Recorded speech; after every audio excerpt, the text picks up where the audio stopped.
E aí, meu? Você tá pronto para ter o teu final de semana absolutamente estragado? Você está pronto? Né? Eu fiquei doente, não consegui gravar vídeo para ontem, peço desculpas, mas hoje eu tô aqui para estragar teu final de semana e eu pensei, como é que eu vou fazer isso? Eu poderia, por exemplo, falar disso daqui, ó. Mulher transexual é presa após quebrar UPA do litoral de São Paulo ao ser chamada por pronome errado. Ou seja, a ela foi chamada de ele, aí ficou brave, ficou maluque, quebrou tudo, né? E aí pergunto, você viu essa notícia aqui em grandes portais hoje? Você viu isso aqui na Globo? Você viu isso aqui no UOL, na Folha? Eu não vi, eu só vi nesse portal aqui, ó, a Tribuna, né? Engraçado como eles não gostam de falar disso, não é mesmo? Eu poderia falar isso daqui para estragar teu final de semana. Olha só. Ex-governador Sérgio Cabral será homenageado por escola de samba da Intendente Magalhães em 2024. Eu fico imaginando, irmão, você explicando pros gringos. Imagina o gringo que chegou aqui no Brasil em 2024, ele vai chegar aqui. Carnaval, samba, Rio de Janeiro. Who is Sérgio Cabral? Who is Sérgio Cabral? Olha, Sérgio Cabral foi um político brasileiro aqui condenado a mais de 400 anos de prisão, que conseguiu ser solto ali, né? Então o povo diferente comemora a corrupção, que povo alegre, que povo feliz. Vai explicar isso para um gringo. Eu falei, não, eu vou falar de uma coisa menos óbvia, mais cancelável. Vamos falar da polêmica do quê? Do quê? Seleção feminina de futebol e Copa do Mundo. Você tá pronto para ser cancelado junto comigo? Você tá pronto? Porque é o seguinte, cara. O que eu tô vendo? A Marta tem que ganhar a mesma coisa que o Neymar. Que absurdo, como é que o Neymar ganha tanto dinheiro e a Marta não é tão famosa e tão rica quanto o Neymar? E aí eu vou te trazer uns negocinhos aqui que os canceladores, essa galera que gosta de apontar o dedo e xingar, eles não gostam muito, né? Que são uns negocinhos ali chamados dados.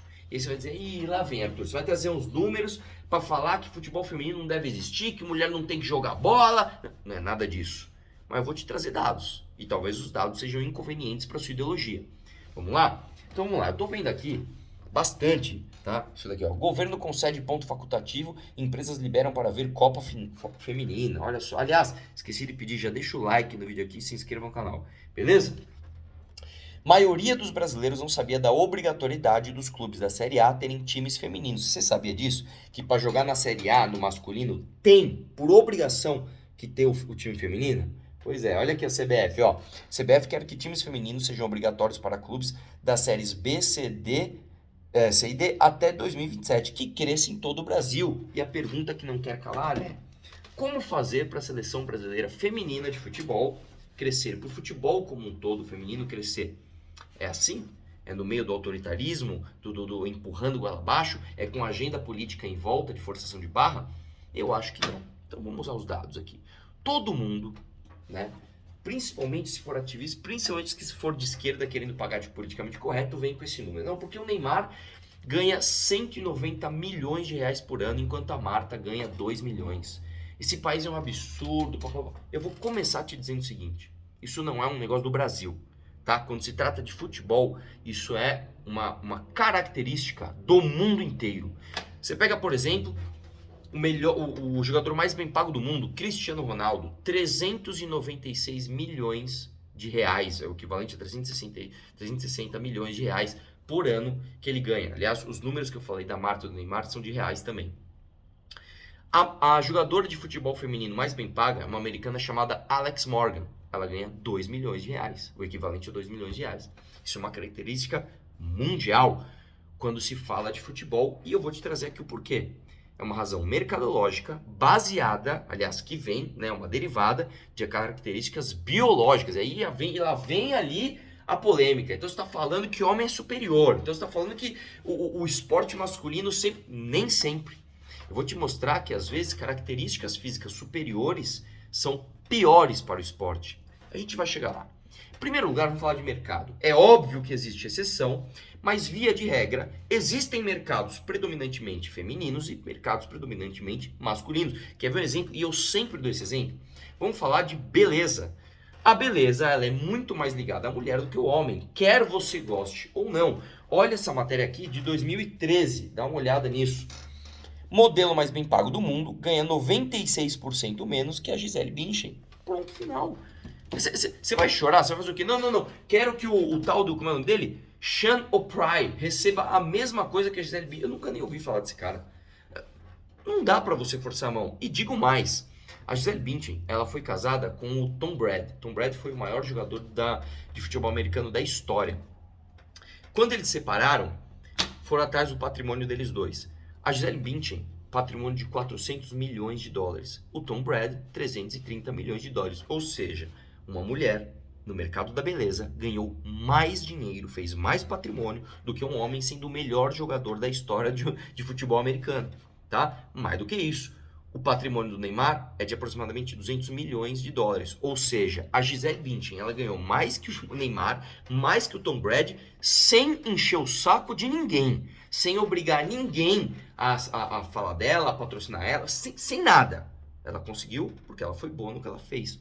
Ponto final. E digo mais, em países mais desenvolvidos, essas tendências tendem a se aguçar. Ou seja, nos países desenvolvidos, normalmente você arruma um emprego pela sua aptidão, pelo seu gosto, né? Diferente de países menos desenvolvidos, onde você arruma um emprego pela sua necessidade. Meu irmão, preciso trabalhar, o que aparecer aí eu faço.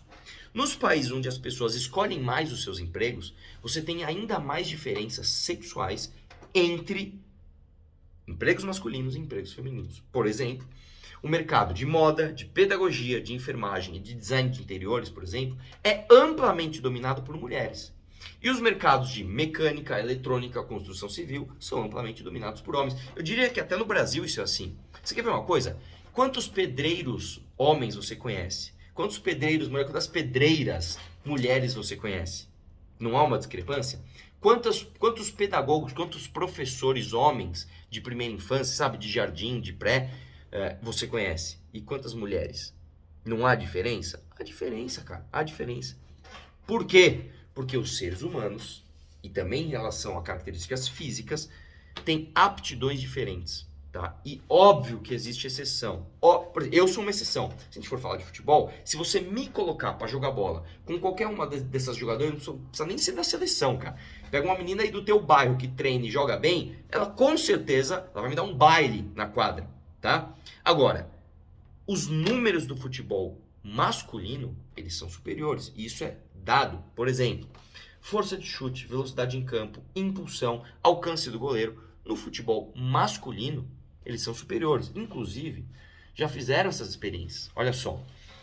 Antes do Mundial, Brasil perde contra a seleção masculina regional de sub-20. Ou seja, pegaram a seleção brasileira feminina, puseram para jogar com uma seleção regional de sub-15, de moleque de até 15 anos, e elas perderam de 3-1.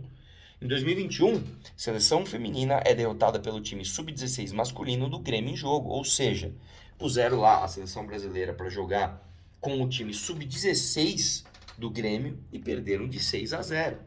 Tá? Existe diferença. Ah, então o futebol feminino está condenado. O futebol feminino nunca vai ser grande. Negativo.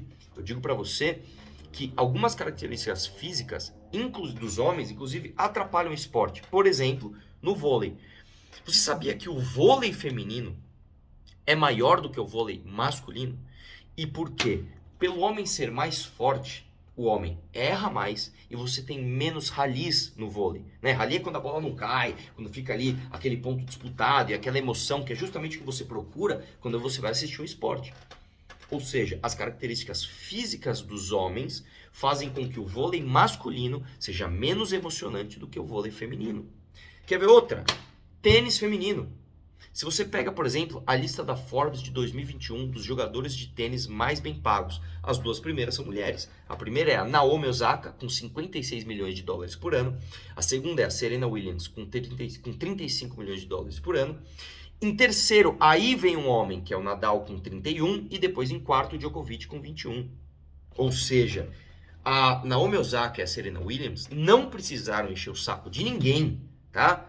Para atingirem esses números, tá?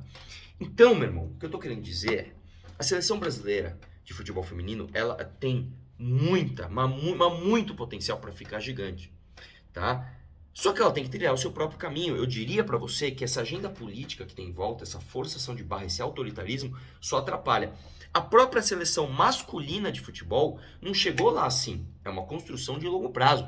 A seleção masculina de futebol, ela nasceu em 1915 e ela só começou a ser muito falada e teve um crescimento exponencial do Pelé para frente, dos anos 60 para frente. Tá? A seleção feminina de futebol, ela nasceu nos anos 90 e ela começou a ser falada depois dos anos 2000. Inclusive, por mais que apontem, né? A Copa, a premiação da Copa... Peraí que deu um defeitinho aqui, ó. A premiação da Copa do Mundo masculina é de 440 milhões de dólares, enquanto a da feminina é só 150 milhões de dólares. Olha só, essa premiação da Copa Feminina, ela já tá 3 vezes maior do que em 2019 e 10 vezes maior do que em 2015. Ou seja, há claramente um crescimento exponencial aqui. A questão é, não precisa forçar barra, não precisa de agenda política, não precisa de ideologia, de autoritarismo para que a seleção feminina de futebol brasileira e mais o futebol feminino como um todo cresça e arruma o seu espaço. É óbvio que vai arrumar. E digo mais ainda, tá? Isso serve para tudo. Não só para essa diferença de masculino e feminino. Vamos falar de outros esportes. Vamos falar, por exemplo, de handball. Tá? Você consegue me dizer aí, sei lá, 5 grandes jogadores de handball brasileiros? Não, por quê? Porque é um mercado que não pegou aqui no Brasil. Tá? E eu falo isso com tristeza porque eu gosto de muitos esportes que não dão certo aqui no Brasil. Por exemplo, quando eu era criança, eu adorava hockey. Eu via aqueles caras lá, de patins, um batendo no outro com aquele disquinho. Eu adorava. Nunca você teve um mercado forte de hockey no Brasil. Quer ver outra coisa? Eu sou piloto de motocross. O motocross no Brasil sofre demais com falta de pista, com falta de equipamento, com falta de tudo. Por quê? Porque não é tão grande quanto em outros lugares. Muito por conta, é claro, de excesso de impostos, etc. Mas não é um mercado tão pujante aqui no Brasil. Quer ver outra coisa? Na faculdade, acredite se quiser, com esse tamanho todo, eu fui jogador de rugby do time da minha faculdade. Rugby não pega no Brasil, cara. Eu adoro rugby, eu acho muito louco. Mas, infelizmente, o Brasil não gosta dos esportes que eu gosto. Eu vou fazer o quê? Eu vou obrigar todo mundo a gostar? Não. Eu torço e trabalho pro crescimento daquilo que eu gosto da maneira que dá. E dá pra chegar lá. Então, pare de forçar a barra. Falou? E eu desejo muito sucesso e muita sorte aí. Espero que nessa Copa Feminina o Brasil dê show, mas vamos sempre evitar aquela ideologia política, aquela agenda que vem por trás, forçando barra ali. Isso aí só atrapalha, beleza? Um abraço, vamos questionar tudo.